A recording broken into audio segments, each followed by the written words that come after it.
Bulletin కు స్వాగతం. నా పేరు మేఘన. బులెటిన్ ముఖ్యాంశాలు.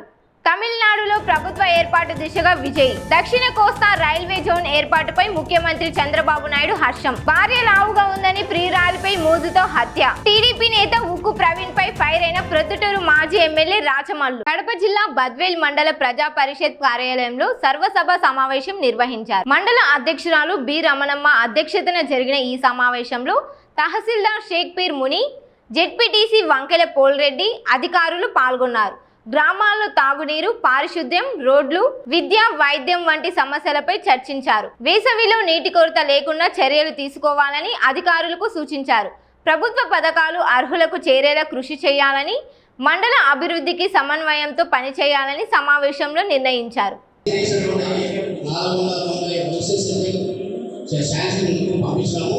ప్రభుత్వం నుంచి మనకు కొత్తగా అనుమతి వచ్చినప్పుడు వాళ్ళ దగ్గర శాంక్షన్ చేయడం జరిగింది. ఈ మెయిన్ ఇష్యూ కాబట్టి మనకి కొన్ని వర్క్స్ ఆల్రెడీ శాంక్షన్ అయి ఉన్నాయి. అవి అయితే ఎగ్జిక్యూట్ జరగలేదు. వాటిని రిక్వెస్ట్ చేయమంటే పంచాయతీ సెక్రటరీలు అండ్ విషయం ఉన్న వర్క్లే కాబట్టి మీరు ఒకసారి ఇన్వెస్ట్మెంట్ ఆర్డర్స్ కోసం అని రిక్వెస్ట్ పంపిస్తే దాన్ని ఇన్వెస్ట్మెంట్ చేసుకుని వర్క్స్ అన్ని కంప్లీట్ చేస్తాం. ఒకసారి వర్క్స్ అన్ని నేను చెప్తాను. వెంకటాద్రి నగర్ వీరపల్లి జీపులు వెంకటాద్రి నగర్ 2.5 lakhs. ఎందుకంటే అక్కడ కొన్ని ఏరియాకి పైప్ లైన్ అవి లేదు, ట్యాప్ కనెక్షన్స్ లేవు. అట్లే అక్కడ ఒక ఎస్పీ సెట్ రిప్లేస్మెంట్ కోసం. అలాగే రామాని నగర్లో కూడా 2.5 lakhs same SP set replacement, pipe line extension and tap connections. Anand నగర్లో 4 lakhs. అక్కడ ఓచెస్ ఐడియల్ ఉంది.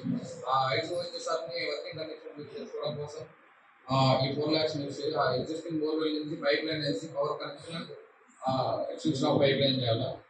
ప్రజెంట్ రైట్ పంపింగ్ స్కీమ్ ఉంది కాబట్టి దీన్ని కూడా అడిషనల్గా పెట్టుకుంటే సమ్మర్లో ఎటువంటి ప్రాబ్లం లేకుండా ఉంటుంది.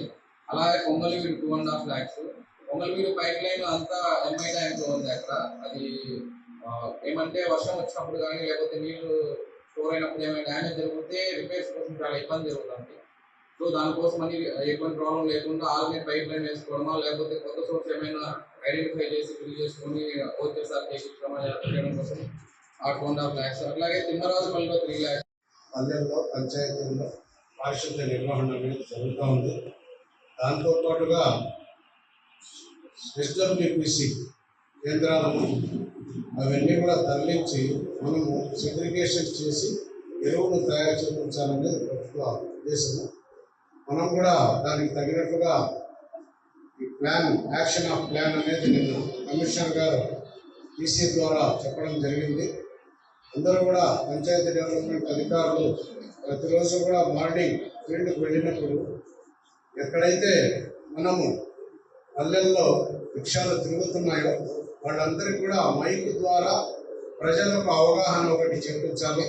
రెండవది వచ్చేసేసి అవగాహనతో పాటు మనకి ఎక్కడైనా కూడా డంపింగ్ అనేది అక్కడక్కడ కొన్ని పల్లెల్లో మెయిన్ రోడ్లలో, క్రాస్ రోడ్లలో అన్నీ విడిచి వెళ్ళిపోతూ ఉన్నారు. ఆ విధంగా లేకుండా కొన్ని ఏరియాలో మున్సిపాలిటీ పరిధి వాళ్ళు కూడా మన పంచాయతీ పరిధిలో క్రాస్ రోడ్లో డంప్ చేసి వెళ్ళిపోతా ఉన్నారు. అది కూడా మీరందరూ కూడా గమనించండి. 2-3 పంచాయతీల్లో మనకు 4 గంటలు పని చేయాలంటే చేయాల్సిందే. ఎందుకంటే మాకు ఒకటే కాదు, ఎన్ఐసి స్థాయిలో కూడా, ఢిల్లీ లెవెల్లో కూడా ప్రతి అన్ని రాష్ట్రాలతో పాటు సమానంగా మన ఆంధ్రప్రదేశ్లో కూడా 4 గంటలు పని చేయాలి. పొద్దున్నే 6 గంటలకు పని ఫోటో తీసుకుంటే 10 గంటలు తీసుకుంటుంది, లేదంటే 7 గంటలకు తీసుకుంటే 11 తీసుకుంటుంది. ఎప్పుడైతే స్టార్టింగ్ ఒక ఫోటో తీసుకుంటామో దాని తర్వాత 4 గంటలు అనేది తీసుకుంటుంది. ముఖ్యంగా వేజ్ అనేది 307 రూపాయలు రీచ్ అవ్వాలి. ప్రతిరోజు మనకి 4 గంటలు పని చేస్తే ఒక మనిషికి 307 రూపాయలు వస్తుంది. రీచ్ అవ్వాలంటే ఖచ్చితంగా 4 గంటలు అయితే ఖచ్చితంగా పని చేయాలి. లేదు అంటే అక్కడ పరిమాణం కొద్దీ తక్కువ కూడా పడుతుంది. ఈరోజు మన మండలంలో యావరేజ్ వేజ్ అనేది 230 రూపాయలు ఉంది. 307 రూపాయల కన్నా చాలా తక్కువగా ఉంది. ఏమంటే ఎండాలి మేడం పని చేయలేకపోతున్నాము అని చెప్తా ఉన్నారు. కానీ నేను అందరూ రిక్వెస్ట్ చేసేదంటే చాలా మంది పంచాయతీ సెక్రటరీస్ అందరూ కూడా మీ దగ్గరికి వచ్చినప్పుడు కూడా చెప్పాలి. 14 నుంచి 15 సంవత్సరాల ఆడపిల్లల్లో వేయడం జరిగింది. కంటే మిగతా 10% కూడా ఈ నెల 15వ తారీఖులోపు పూర్తిగా కంప్లీట్ చేసేదానికి ఇన్స్ట్రక్షన్స్ ఇవ్వడం జరిగింది. అండ్ ప్రతి నెల 9వ తారీఖు మన పిహెచ్సిలో గర్భిణీ స్త్రీల యొక్క చెకప్లు అవన్నీ మనకు చూడడం జరుగుతుంది. దానికి తగ్గట్టుగా వైద్యం నుంచి ఒక డాక్టర్ గారు వచ్చి ఆడవారిని చెక్ చేయడం జరుగుతుంది. అండ్ మన పిహెచ్సిలోనే ప్రతి నెల 2 నుంచి 3 వరకు నార్మల్ కాన్పులు జరగడం కూడా జరుగుతుంది. అది మనము ప్రత్యేకంగా తీసుకొని నార్మల్ కాన్పులు మన పిహెచ్సిలోనే జరగాలని శ్రద్ధగా చూసుకుంటూ చుట్టుపక్కల ఉన్న ఎవరైతే గర్భిణీ స్త్రీలు ఉన్నారో మనకు ఆన్గోయింగ్ వచ్చేసి రీసర్వే జరుగుతూ ఉంది. గ్రామాలు వచ్చేసి అర్బన్ అంటే మున్సిపాలిటీ పరిధిలో ఉన్నాయి. రిమైనింగ్ 20 విలేజెస్లలో 4 విలేజెస్ తప్ప 16 విలేజెస్లలో రీసర్వే అనేది కంప్లీట్ చేయడం జరిగింది. ఆ 4 గ్రామాలలో 2 గ్రామాలు వచ్చేసి ఈ మధ్య కాలంలో 5th phase రీసర్వే జరుగుతూ ఉంది. ఇంకా రిమైనింగ్ 6th అవన్నీ కూడా యాజ్ యూజువల్గా జరిగిపోతూ ఉన్నాయి. ఇంకొకటి ఏంటంటే ఆల్రెడీ జరిగిపోయిన రీసర్వేలో మనకు పట్టాదారు పాస్బుక్స్ డిస్ట్రిబ్యూషన్ అనేది జరిగింది. ఆ పట్టాదారు పాస్బుక్ డిస్ట్రిబ్యూషన్లలో ఏమైనా తప్పులు ఉన్నా కూడా వాటిలో సవరించడానికి ఇంతకుముందు అవకాశం లేకుండా ఉంది. ఈ మధ్య అయితే ప్రతిదీ కూడా కరెక్షన్ చేయడానికి కోరిలేషన్ ఏదైనా సర్వే నెంబర్ ఉన్నా కూడా ఒక చోట ఉండాల్సిన సర్వే నెంబర్ ఇంకో చోట పెట్టడం కానీ లేదు పర్సనల్ ఇన్ఫర్మేషన్ అంటే పట్టాదారు యొక్క వివరాలు ఏదైనా తప్పుగా ఉన్నా భూమి వివరాలు తప్పుగా ఉన్నా జాయింట్ ఎలిమెంట్స్ ఉన్నా కూడా వాటన్నిటిని నిలదీయడానికి అవకాశాన్ని ప్రభుత్వం ప్రవేశపెట్టడం జరిగింది. కాబట్టి ఈ అవకాశాన్ని అందరూ సద్వినియోగం చేసుకునే విధంగా పంచాయత్ సెక్రటరీస్ మోటివేట్ చేయాల్సిందిగా కోరడమైనది. అట్లే వచ్చేసి పౌర సంబంధాలకు సంబంధించి మనకు మొత్తం 28 రేషన్ షాప్స్ ఉన్నాయి. 28 రేషన్ షాప్లో ప్రతి నెల చివరి వారంలో 65+ years ఉన్న వాళ్ళందరికీ కూడా అట్లే వికలాంగులకు కూడా ఇంటింటికి వెళ్ళి సరుకులు రవాణా చేయడం జరుగుతూ ఉంది. అదేవిధంగా 1వ తేదీ నుంచి 15వ తేదీ లోపల రెగ్యులర్గా ఉండే చౌక దుకాణం నుంచి వాళ్ళే వచ్చేసి ఇంతకుముందు మనకి ఇంటింటికి వచ్చి వెహికల్ ద్వారా మొబైల్ వెహికల్ ద్వారా సరఫరా జరుగుతూ ఉండేది. కాకపోతే ఈ మధ్య కాలంలో మనము రైస్ కార్డ్ హోల్డర్ వెళ్ళి చేసుకోవడం జరుగుతూ ఉంది. ఇప్పుడు చౌక దుకాణానికి వెళ్ళి తీసుకురావడం అదేవిధంగా వాటికి సమయం కూడా కేటాయించడం జరిగింది. కానీ అందరూ వినియోగించుకోవాల్సిందిగా కోరడం అనేది. అట్లే ఇప్పుడు మొత్తం గిరిజనలో తీసుకుంటే ఇంకా బద్వేల్ బద్వేల్ మండలమే డిస్ట్రిబ్యూషన్లో 92%, 93% అనేది అచీవ్ అవుతూ వస్తుంది. రిమైనింగ్ వచ్చేసి గ్యాస్ ఏజెన్సీ. ఇప్పుడు ఈ మధ్య కాలంలో మనకు ఈ గల్ఫ్ ఏరియాలో ఏర్పడిన సంక్షోభం వల్ల మన గ్యాస్ తర్వాత పెట్రోలియం అనేది కొంతవరకు ఇబ్బంది జరగడం జరిగింది. లాస్ట్ మంత్లో దాన్ని అంతా కూడా రెగ్యులరైజ్ చేయడం జరిగింది. ఇప్పుడు అన్ని చోట్ల కూడా గ్యాస్ బుక్ చేసిన వెంటనే ఇంతకుముందు తీసుకున్న సమయం కన్నా చాలా తక్కువ సమయం తీసుకుంటుంది. వైఎస్ఆర్ కడప జిల్లా వేంపల్లి జెడ్పీ బాలుర ఉన్నత పాఠశాలలో డైనింగ్ హాల్ వంటగది ఏర్పాటుకు చర్యలు తీసుకోవాలని హెచ్ఎం శ్రీనివాసులరెడ్డి ఉపాధ్యాయుడు ధర్మారెడ్డి కోరారు. దీనిపై స్పందించిన టీడీపీ ఇన్ఛార్జ్ అజ్జుగుట్ట రఘునాథ్ రెడ్డి సమస్య పరిష్కారానికి కృషి చేస్తానని హామీ ఇచ్చారు. ఈ కార్యక్రమంలో ఎంఈఓ స్టాలిన్ ఐజాక్, వేమకుమార్, బాలకృష్ణారెడ్డి తదితరులు పాల్గొన్నారు.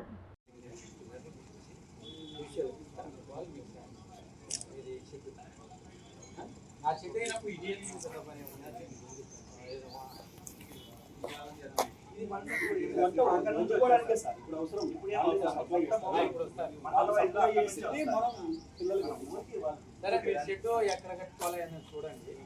ఎంత అవసరం పడుతుంది, ఎంతమంది పిల్లలు కానీ కూడా రాయండి. సుమారు మనము ముందేటన్నా సార్ సుమారు 300 అట్లా ఎంత మీకు మీరు సుమారు 1000 మంది మనకు ముందేటన్నా అడిగితే ఈసారి కూడా కలెక్టర్ సార్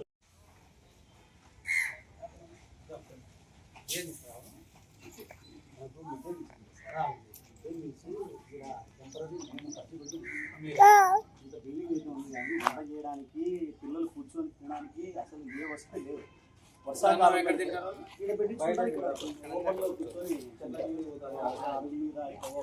స్కూల్ ఎట్లా జరుగుతుంటుంది మామూలుగా. నేను ఆ లెటర్ తీసుకుని ఫోన్ చేసి చెప్తాను. తీసుకొని దాన్ని మేము మిగతా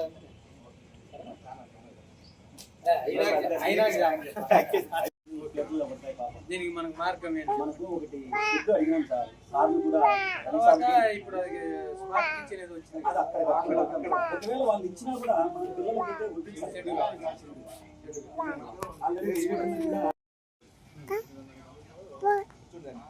ఇప్పుడు వర్షం వచ్చే సార్ అది తెలుసు.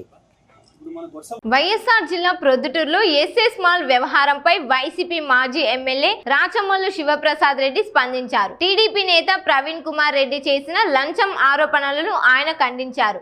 ఎస్ఎస్ మాల్ నుంచి తాను ₹1 కూడా తీసుకోలేదని, అవసరమైతే ఏ దేవాలయంలోనైనా ప్రమాణం చేయడానికి సిద్ధమని తెలిపారు. అక్రమ నిర్మాణాలపై ఆరోపణలు చేస్తూ రాజకీయ ప్రయోజనాల కోసం తప్పుడు ప్రచారం చేస్తున్నారని విమర్శించారు. ఒక 2 రోజుల క్రితం అనుకుంటా తెలుగుదేశం పార్టీ మాజీ ఇన్ఛార్జ్ ప్రవీణ్, ఇప్పుడు ఆయనకి ఏమీ పార్టీ పదవి లేకపోయినొచ్చు, గతంలో అయితే ఆయన తెలుగుదేశం పార్టీ ప్రొద్దుటూరు నియోజకవర్గ ఇన్ఛార్జ్,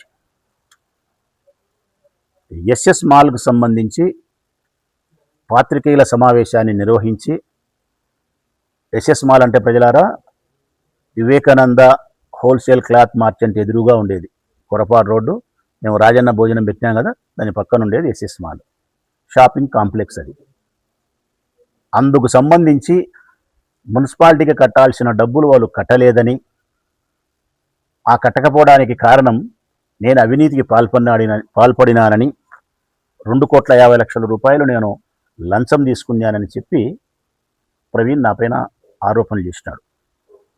ఆరోపణలు చేయడమే కాకుండా ఇంకా కొన్ని అనవసరమైన మాటలు కూడా రాజకీయపరమైన కోణంలో కాకుండా వ్యక్తిగతమైన కోణంలో కూడా, నా బిడ్డ పెళ్లికి లెక్కలేదు, ఇట్లాంటి విషయాలు కూడా మాట్లాడినాడు. రైట్, అది వాళ్ళ యొక్క సంస్కారానికి నేను వదిలేస్తా. ఇంకొకటి కూడా ఏం మాట్లాడినాడంటే ఆయన, నేను ఆరోపణ చేస్తానా కాబట్టి నువ్వు ప్రెస్ మీట్ పెట్టి నువ్వు సమాధానం ఇవ్వాలా రాచమల్లు అని అడిగినాడు. మంచిదే, నేనే సమాధానం ఇస్తానప్పా ప్రవీణ్, నీ కోరిక మేరకు, నీ అభ్యర్థన మేరకు, ముద్దుగా నువ్వు మాట్లాడిన ప్రేమపూర్వకమైన మాటలకు నేనే సమాధానం ఇస్తాను. స్వీకరించు నా సమాధానం, ప్రజలు కూడా తెలియాలి కదా, అందుకే నేనే ఇస్తాను. అందులో నువ్వు మాట్లాడిన మాటలు ఏంటంటే, ఊరికే ముందు మాటలు చెప్పి మళ్ళీ తర్వాత ఈ విషయమే చెప్తా ప్రజలారా. ఎస్ఎస్ మాల్కు సంబంధించి నేను అవినీతికి పాల్పడినాను.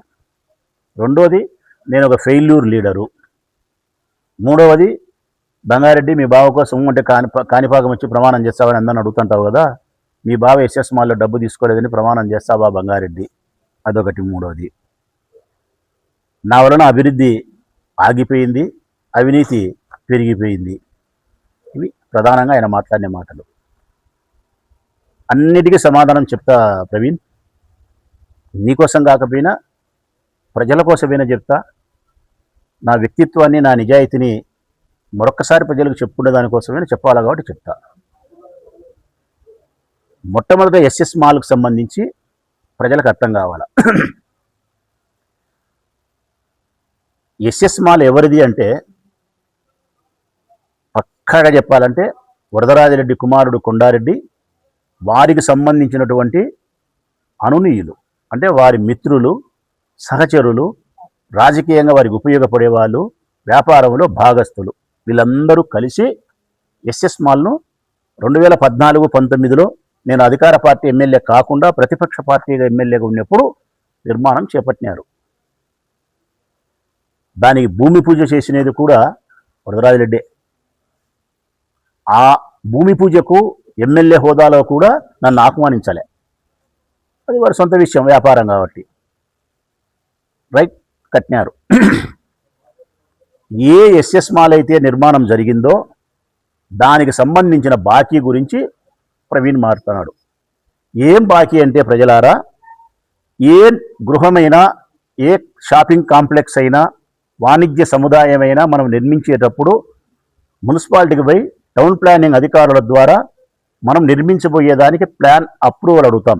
ఇదిగో నేను ఇట్లా కట్టుకోబోతానా, నాకు మీరు అంగీకారం తెలపండి అని చెప్పి మున్సిపాలిటీ వారు మనకు ఇది ఇట్లా కట్టుకోవాలా, బయట ఇట్లుండాలా, లేకుంటే షాపింగ్ కాంప్లెక్స్ కాబట్టి కింద ఇది ఇట్లుండాలా, లేకుంటే పార్కింగ్ ఇట్లుండాలా, ఇవన్నీ ఒక పద్ధతి ప్రకారం చెప్తారు. దాని ప్రకారం మనం నిర్మించుకోవాలి ప్రజలారా. ఈ ఎస్ఎస్ మాల్కు కూడా టౌన్ ప్లానింగ్ వాళ్ళు అట్టనే ప్లానింగ్ అప్రూవల్ ఇచ్చినారు. అయితే ఎస్ఎస్ మాల్ వారు కానీ ఈ ఊర్లో ఉండేవాళ్ళు కానీ ఈ రాష్ట్రంలో ఉండేవాళ్ళు కానీ 199 మంది 199 మంది మున్సిపాలిటీ యొక్క నిబంధనలకు లోబడి వీరిచ్చినటువంటి ప్లాన్ ప్రకారం కాకుండా కాస్త డీవియేషన్ అంటే పక్కకు జరిగి అంటే వాళ్ళ సొంత అభిప్రాయాలతో నిర్మాణం చేపడుతున్నారు. ఇది సర్వసాధారణము, సహజమైన విషయం.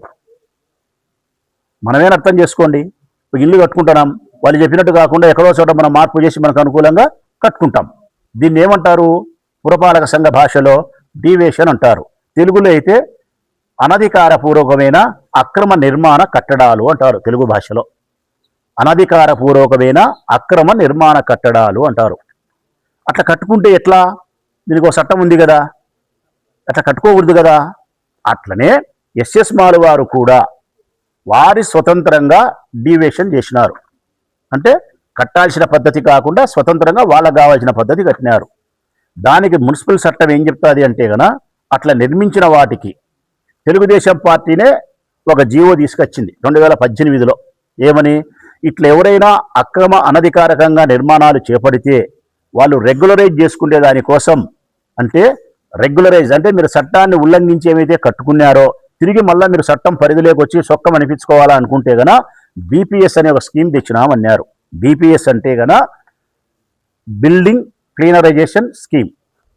అంటే ఎవరైతే అక్రమంగా అనధికారంగా కట్టుకున్నారో మున్సిపాలిటీ వాళ్ళు వచ్చి ఏ ఫ్లోర్ ఏ పద్ధతిలో నువ్వు ఎంత కట్టినావు అనధికారికంగా అని చెప్పి దానికి నువ్వు చెల్లించాల్సిన డబ్బును వేస్తాడు. ఆ డబ్బును నువ్వు బీపీఎస్ సిస్టంలో కట్టాల. కడితే ఓకే రెగ్యులరైజ్ అయిపోతావు. ఎస్ఎస్ మాల్ వారు కూడా టౌన్ ప్లానింగ్ యొక్క అప్రూవల్కు విరుద్ధంగా వారు స్వతంత్రంగా కట్టుకున్నారు. అప్పుడు మున్సిపాలిటీ వాళ్ళు వచ్చి ఫ్లోర్ను చెక్ చేసినారు. చెక్ చేసి ఇది ఏ ఫ్లోర్లో ఎంత డీవియేషన్ చేసినారని చెప్పి మున్సిపాలిటీ వాళ్ళు ఇచ్చినది. ఏ ఫ్లోర్లో ఎంత డీవియేషన్ ఫ్లోర్కు ఆ ఫ్లోర్కు డీవియేషన్ చేసిన ప్రకారము ఇంత డబ్బులు కట్టాలా అని చెప్పి మున్సిపాలిటీ చెప్తుంది. ఎంత డబ్బులు కట్టాలా అని చెప్పినారు ఆనాటికంటే జనవరి 25 సంవత్సరం 21 తేదీ నాటికి 2025 జనవరి నెల 21 తేదీ నాటికి మున్సిపాలిటీ వాళ్ళు చెప్పిన ఇది బీపీఎస్ స్కీమ్ కింద ఇది వాళ్ళు ఇచ్చినది ఎంత? 5,84,49,247. ఎప్పటికి? 21 సంవత్సరానికి. 18 సంవత్సరంలో ఇచ్చినప్పటికి తెలుగుదేశం ప్రభుత్వం తీసుకొచ్చినప్పటికి 3,12,00,000. 3,12,00,000 ఇది మున్సిపాలిటీ వారు ఎస్ఎస్ మాల్కి ఇచ్చినది. ఇది 3,12,00,000 కట్టాలా అని ఇచ్చినారు. ఎందుకు? నువ్వు టౌన్ ప్లానింగ్ యొక్క ప్లానింగ్కి విరుద్ధంగా కట్టినావు కాబట్టి రైట్. ఈ 3,12,00,000 రూపాయలు వాళ్ళు కడితే గన బిల్డింగ్ రెగ్యులర్ అయిపోతుంది. ఇక్కడ ప్రజలు తెలుసుకోవాల్సినది ఇంకో సత్యం ఉంది. ఏ ఎస్ఎస్ మాల్ అయినా ఏ వాణిజ్య సముదాయమైనా ఏదైనా సరే నువ్వు కట్టేటప్పుడు ఆ స్థలములో నిర్మించబడినటువంటి ఎన్ని అంతస్తుల భవనమైనా మొత్తం ఆ ప్రాపర్టీ అంతా 10% ఆస్తి మున్సిపాలిటీ పేరుతో మార్టిగేజ్ కాబడుతుంది. ఇది ఇంపార్టెంట్ ప్రజలారా. ఎస్ఎస్ మాల్ యొక్క ఆస్తి ఎన్ని ఫ్లోర్లు ఉన్నాయో అన్ని ఫ్లోర్లకు సంబంధించి స్థలం దేకీలు మొత్తం బిల్డింగ్ కన్స్ట్రక్షన్ వరకు 10% ఆ ఆస్తి పురపాలక సంఘం ప్రొద్దుటూరు వారి యొక్క ఆధీనంలో మార్టిగేజ్ చేయబడి ఉంటుంది.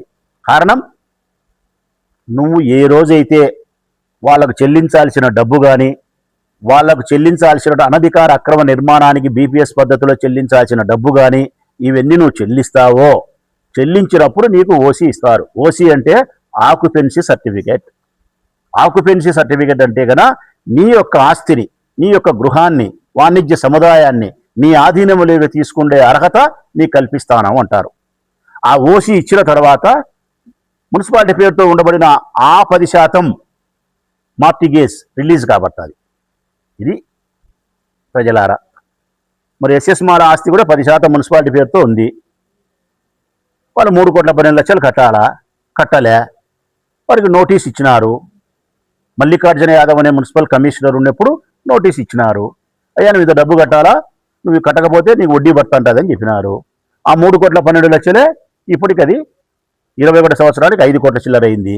ఇప్పటికి అది ఏ 9 కోట్లు 8 కోట్లు అయి ఉంటుంది.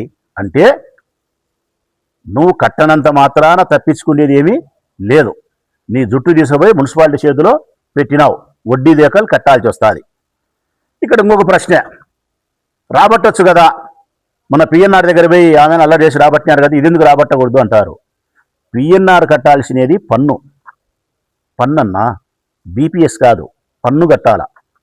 మున్సిపాలిటీకి కట్టాల్సిన పన్ను రూపంలో కట్టాల్సినది రాబడతారు. మున్సిపాలిటీ వాళ్ళు వాళ్ళ రూములలో బాడెక్కుండి బాడె కట్టకపోతే వడ్డీ వ్యాపారస్తు రాబట్టేట్టు రాబడతాడు. వాళ్ళకి కట్టాల్సిన పన్ను అయితే గన రాబడతాడు. కానీ బీపీఎస్ డబ్బుకైతే అట్లా రాబట్టేదానికి పోలేడు. ఎందుకు పోలేడు అంటే గన వాడు ఇయ్యకపోతే మూత వేయాలంటాడు. మూత వేస్తే గన ఆ ఎస్ఎస్ మాల్లో ఉండబడిన అన్ని ఫ్లోర్లో రూములు ఎన్నైతే ఉన్నాయో వాళ్ళంతా పన్ను కడుతున్నారు కదా, పన్ను రాదు. ఎప్పుడైతే బీపీఎస్ డబ్బు అక్రమ అనధికార నిర్మాణాన్ని చేపట్టి మీరు కట్టాల్సిన డబ్బు మీరు కట్టకుండా ఉంటే ఆ డబ్బుకు వడ్డీ ఏ విధంగా పడుతుందో అదే విధంగా బీపీఎస్ డబ్బులు చెల్లించకపోతే ఆ మాల్లో ఉండబడినటువంటి ఏ షాపింగ్ రూమ్కైనా కానీ రూపాయి కట్టాల్సింటే పన్ను 2 రూపాయలు కట్టాల, డబల్. దానికి బీగం వేసే మున్సిపాలిటీకి నష్టమా లాభమా? నష్టం. పన్ను ఆగిపోతుంది. పన్ను ఆగిపోతే మున్సిపల్ ఖజానాకు బొక్కబడుతుంది. మున్సిపల్ ఖజానాకు నష్టం జరిగితే మున్సిపల్ కమిషనర్ను ఇంటికి పంపిస్తారు. అందువలన ఏ మున్సిపల్ కమిషనర్ అయినా కానీ మీ ఆస్తి మా పేరుతో ఉంది కాబట్టి భయపడాల్సిన అవసరం లేదని నోటీస్ ఇస్తాడు. నువ్వు బాకీ ఉండే బీపీఎస్ డబ్బులు 3,12,00,000 వడ్డీ పడుతుంటుంది. నీ లోపల ఉండే రూములకు 1కి 2 రూపాయలు పన్ను రాబడుతుంటారు. నువ్వు తప్పించుకొని మా దగ్గర నుంచి పోగలిగినది ఏమీ లేదు అనే ఉద్దేశంతో ఇది వ్యవహారం. కడప జిల్లా బద్వేలు దక్షిణాదిలో జరిగిన అసెంబ్లీ ఎన్నికల్లో బీజేపీ 3 రాష్ట్రాల్లో సాధించిన విజయాన్ని పురస్కరించుకొని పార్టీ శ్రేణులు సంబరాలు నిర్వహించారు. బీజేవైఎం నేతలు కొలిశెట్టి పవన్ కుమార్, పట్టణ అధ్యక్షుడు ధర్మశెట్టి వెంకట సుబ్బయ్య ఆధ్వర్యంలో 4 రోడ్ల కూడలిలో టపాసులు పేల్చి మిఠాయిలు పంచారు. ఈ సందర్భంగా నాయకులు మాట్లాడుతూ ప్రధాని నరేంద్ర మోడీ సుపరిపాలనకు ప్రజలు మద్దతు ఇచ్చారని తెలిపారు. భవిష్యత్తులో ఆంధ్రప్రదేశ్లో కూడా బీజేపీ బలం పెరుగుతుందని ఆశాభావం వ్యక్తం చేశారు. ఈరోజు 5 రాష్ట్రాల ఫలితాలు వెలువడిన దాంట్లో 3 రాష్ట్రాల్లో భారతీయ జనతా పార్టీ ఘన విజయం సాధించింది. దానికి సందర్భంగా ఈరోజు మనం 4వ రోడ్ల కూడల్లో ప్రెస్ మీట్ ఏర్పాటు చేయడం, మిఠాయిలు తీసుకోవడం, అలాగే తపాసులు రాల్చడం జరిగింది. దాంట్లో 3 రాష్ట్రాల్లో అఖండ మెజారిటీతో గెలిచిన భారతీయ జనతా పార్టీ వెస్ట్ బెంగాల్లో 294 గాను 198 పైచిలకు మెజారిటీ వచ్చింది. అలాగే మన అస్సాంలో 126 గాను 98 చిలుకలు వచ్చింది. అలాగే మరొక సందర్భంగా ఈరోజు ఇక్కడికి మనము ఇచ్చేయడం జరిగింది. అలాగే దీనికి సాధ్యమైనది ఏంటనగా నరేంద్ర మోడీ గారి నేతృత్వంలోనే ఇది ఒకటి సాధ్యం కాగలదని తెలియజేస్తున్నాము. అలాగే నితిన్ నవీన్ గారి నాయకత్వంలో, పివిఎన్ మాధవ్ గారి నాయకత్వంలో భారతీయ జనతా పార్టీని పద్వేల్ పట్టణ కమిటీ ద్వారా ముందుకు తీసుకెళ్తామని కోరుకుంటూ అందరికీ నమస్కారం. నా పేరు ధర్మశెట్టి వెంకట సుబ్బయ్య, పద్వేల్ భారతీయ జనతా పార్టీ అధ్యక్షుడు. ఈరోజు 3 రాష్ట్రాల్లో విజయదుందుకి మోగించినటువంటి మన భారతీయ జనతా పార్టీ మోదీ గారి నేతృత్వంలో ప్రజలందరికీ సౌకర్యాలు కల్పించే విధంగా 3 రాష్ట్రాల్లో విజయదుందుకి మోగించిందంటే అది మన మోదీ గారి నేతృత్వమే. అలాగే మరి అన్ని చోట్ల కూడా బాగా అన్ని చోట్ల కూడా మిగతా రాష్ట్రాల్లో కూడా దక్షిణాది రాష్ట్రాల్లో కూడా రావాలని మేమందరం ఆకాంక్షిస్తున్నాం. కార్యదర్శిని ఈరోజు 3 రాష్ట్రాలలో విజయానికి వచ్చిందంటే పశ్చిమ బెంగాల్లో అభినవ మమతా శూర్పణఖను ముక్కు చెవులు పోసి అది నాకు చాలా సంతోషంగా ఉంది.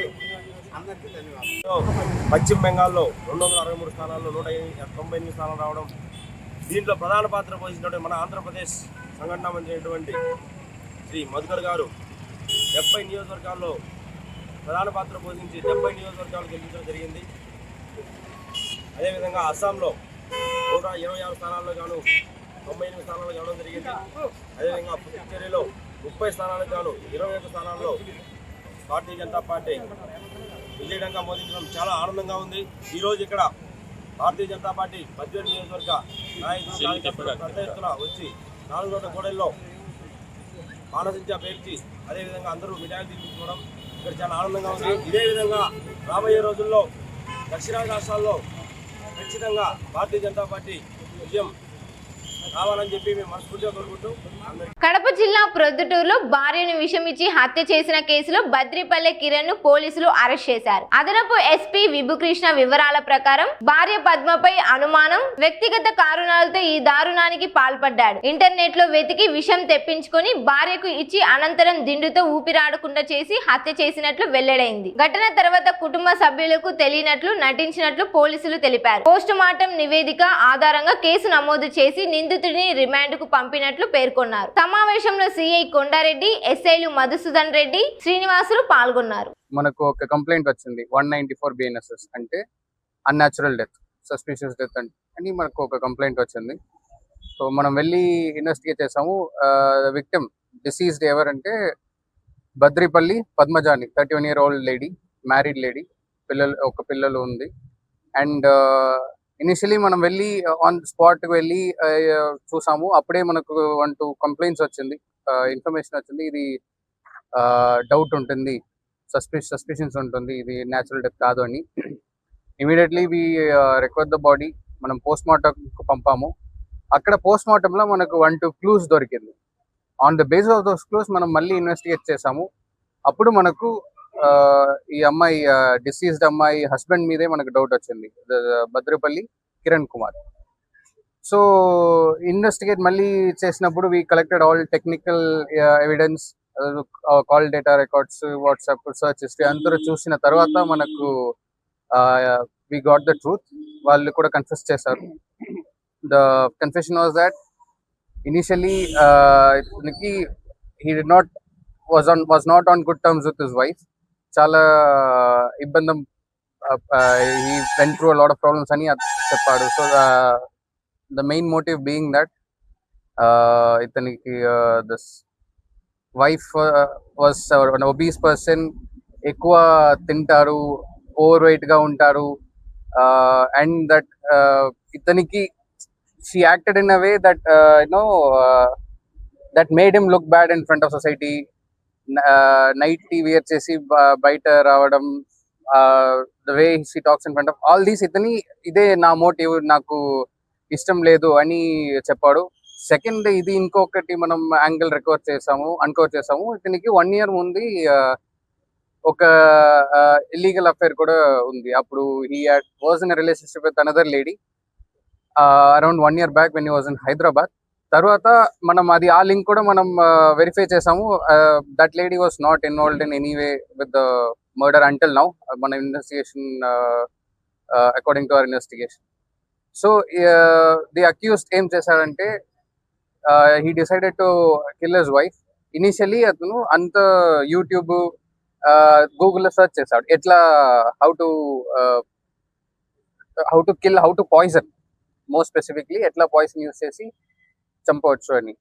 అండ్ అతనికి ఒక యూట్యూబ్లో ఒక లింక్ దొరికింది. ఆ లింక్లో ఒక నంబర్ దొరికింది. He talk to that number, purchase that particular poison from that person. Use చేసి అతను ఒక స్వీట్లో పెట్టి వైఫ్కి ఇచ్చాడు. Wife immediately became unconscious, fell on the floor. ఈ అందరూ 30th నైట్ జరిగింది, 29th నైట్ జరిగింది. అండ్ ఆమె కింద పడిపోయిన తర్వాత she was still conscious, semi conscious. అప్పుడు ఇతనికి డౌట్ వచ్చి ఒక పిల్లో ఆమె మీద పెట్టి ఆన్ ద హెడ్, ఇతను he was kneeling on that lady for quite some time. So already poison was acting on that body, and apart from that smothering కూడా అయింది.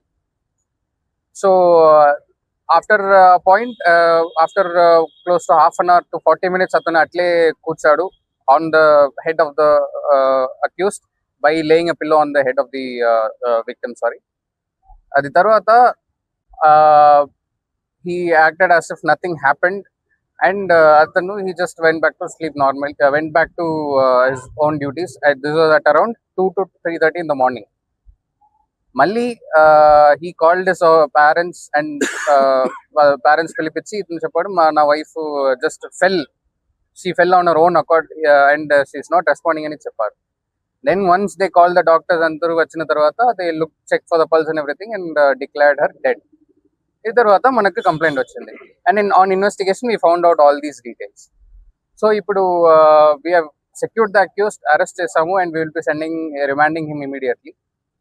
ఇప్పుడు మనకి ఇంకా ఒక link, the person who sold the poison, ఎతను అమ్మేశాడు poison and what does do, అతను ఇది ఆ లైన్ లో మనం ఇప్పుడు ఇన్వెస్టిగేట్ చేస్తున్నాము. We're uncovering his location links. అతను is incoming now. He had switched off his phone and then he's on the run. So manam we are trying to trace him out. So this is the case, and any questions unte నాకు చెప్పండి. Whatever the crime, manam I believe in just building up body of evidence and then acting on it. So we are working out on all links, and will definitely it will definitely lead to those people who are engaging in big scale betting and gambling, especially cricket betting. So manam visarichamu, we are working out links, information, everything, intelligence. ఇది ఇవాల్టి prime bulletin. చూస్తూనే ఉండండి KTV, ప్రతి వార్త ప్రజల పక్షం.